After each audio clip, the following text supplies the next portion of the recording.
आपण इथे बोलणार आहोत MPSC स्किल टेस्टबद्दल, की त्यामध्ये मेन आहे कीबोर्ड टेस्ट, की जी 5 मिनिटाची असते.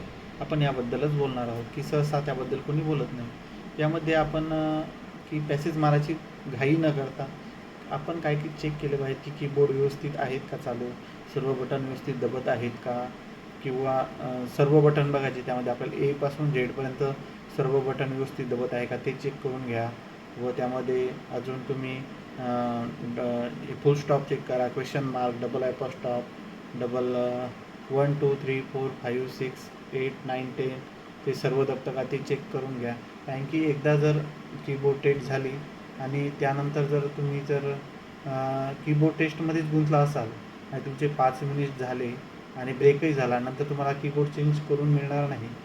त्यामुळे तुम्ही काय करा की कीबोर्ड टेस्टमध्येच कीबोर्ड चेक करा आणि तो 5 मिनिटाचा ब्रेक त्यासाठीच दिलेला असतो की त्यामध्ये तुम्ही कीबोर्ड चेंज करून घेऊ शकता. तर तेथे तुम्ही त्यांना सांगायचं की हा बटन दबत नाही आहे, किंवा तो कंटिन्यू प्रेस राहतो. त्यामुळे तो कंटिन्यू प्रेस असल्यामुळे कंटिन्यू बटन चालूच असते. त्यामुळे मला तरी वाटतं की या 5 मिनिटांमध्ये तुम्ही कीबोर्ड चेक करून घ्या. पॅसेज मारण्याच्या याच्यात राहू नका, कारण की त्यासाठी एक मॉक टेस्ट असते.